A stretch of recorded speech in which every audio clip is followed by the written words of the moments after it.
Hey guys, and welcome to the video and another segment of Hacking Modding Monday News and Info. Today is Monday, June the 1st, and as usual, I'm having to break this up into segments. Today we will cover the Sony systems, as well as a couple of things regarding emulation and our top 10 most pirated movies of the week. For those of you who are new to these segments, make sure you check down in the description below for a brief summary.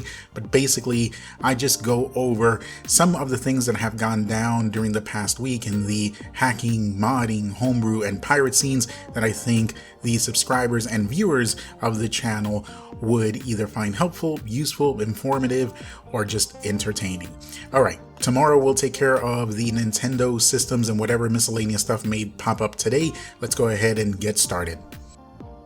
Alright guys, and our first stop brings us over to the PS3 scene, and here to PS3 Brewology, where we see a few homebrews get updated. First is PS3 Kara, which is now version 0.2. This is a karaoke game. It says here you can use USB microphones to sing any of your favorite tunes. The video that you use does have to be in 720p and MP4 formats.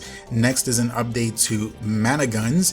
This is now version 1.38, and this truly is my second favorite game manager behind Multiman, and as a matter of fact, the file manager that's in it, I tend to use that more than the one in Multiman. It's been that way for the last couple of years. It uses NTFS compatibility right out of the box. Now I don't know, because it doesn't say here, if they added the exFAT support yet to this version. Maybe they did, maybe they didn't, who knows. For me, I'm okay because NTFS works just fine. The file manager did add more types of image formats that can be viewed through the picture viewer.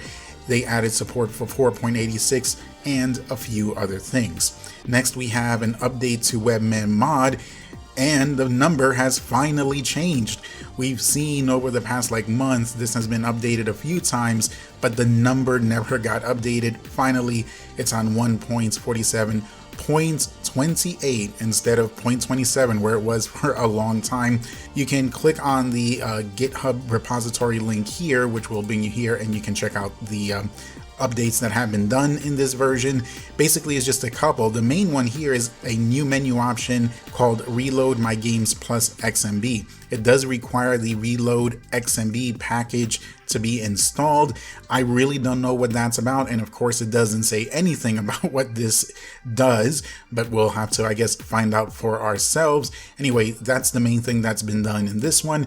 And the last one here is an update to IDP sets. This is now in version 0.92. This has been around for a long time. The main thing done here was that they added 4.86 compatibility. This is another way for you to be able to dump your console ID. You can also, it says here, permanently change your IDPS, which is your console ID, for either NOR or NAND. Now, by that, I'm guessing they mean that it just automatically spoofs it. It gives you some brief instructions here. There are tutorials out there on how to use this because it's been out for so long, but if you guys would like to see a tutorial on it, make sure you let me know down in the description. It probably only take 5 or 6 minutes to do it because it's fairly simple.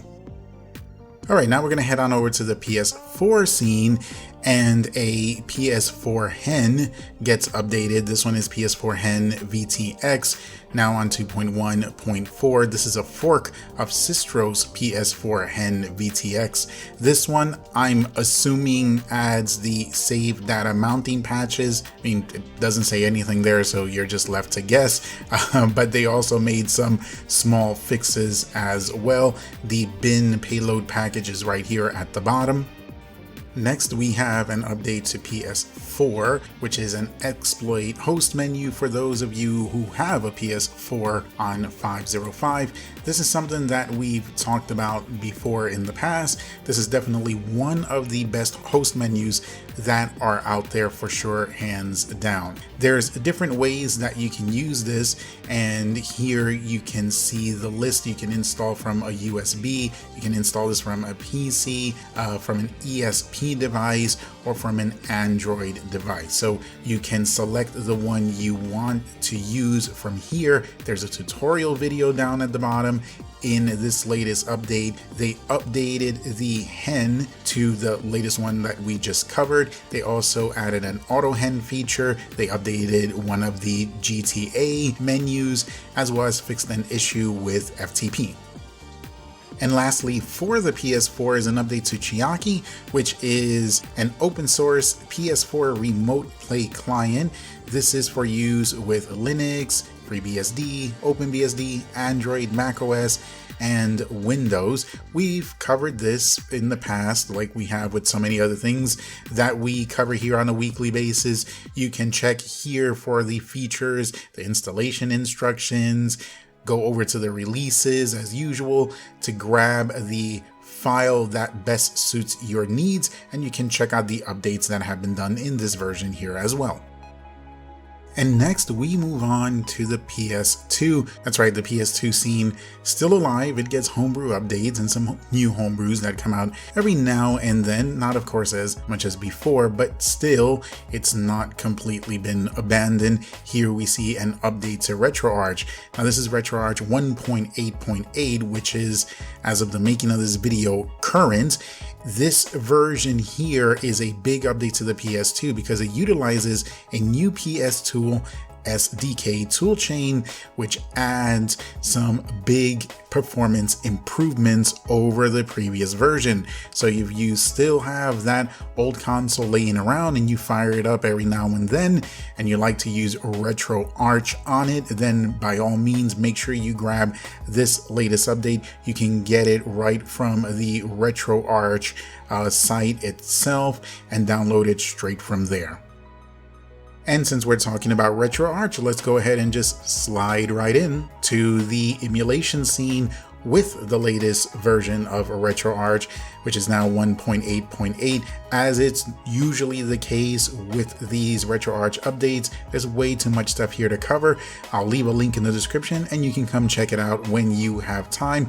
But among the many things, they've improved shader presets, they've done fixes to the input remapping, RetroArch Wii U gamepad hot plugging support, and that big update to the PS2 version of RetroArch with that new SDK toolchain, and a host of other things which you can see here in the changelog. They've also updated a lot of the various language translations.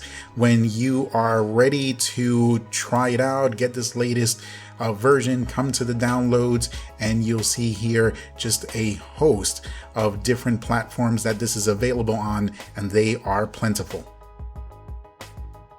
And lastly, on the emulation scene, we have an update to Cemu, which is a Wii U emulator for PC. We've talked about this one many times before. You can grab this latest download from the download page here. Let's just head on over to the changelog real quick and check those. And you can see, as is the case with this as well, almost like RetroArch, these guys are always doing a lot with each and every update.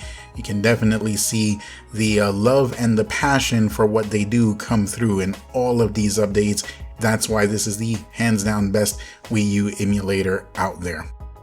And we will wrap things up as we do every week with our top 10 most pirated movies for the week. This is for the week ending May 31st, 2020, as reported by torrentfreak.com. Again, these are the top 10 most torrented movies for the past week. Let's get started. A few new ones, by the way, have made it to the list. Let's start at number 10 with The Invisible Man. Justice League Dark Apocalypse War slips from number 4 to number 9. Inheritance is at number 8, and it fell quite a bit too. It was at number 3 last week. The first of those 4 new movies is The Debt Collector 2. Now this one might be a little bit tricky to find because I think the name of the movie was changed.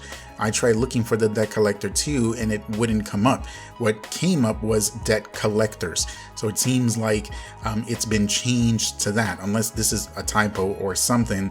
So if you can't find it under the debt collector 2, then look under debt collectors. Next, we have Bad Boys for Life, which has been on this list seemingly forever. It's at number 6. The Lovebirds, which was at number 2 last week, is now at number 5. And then we have 3 movies in a row that have made their premiere on this list this week, starting with The Vast of Night at number 4, then The Hunt at number 3, and then High Note, or The High Note, at number 2.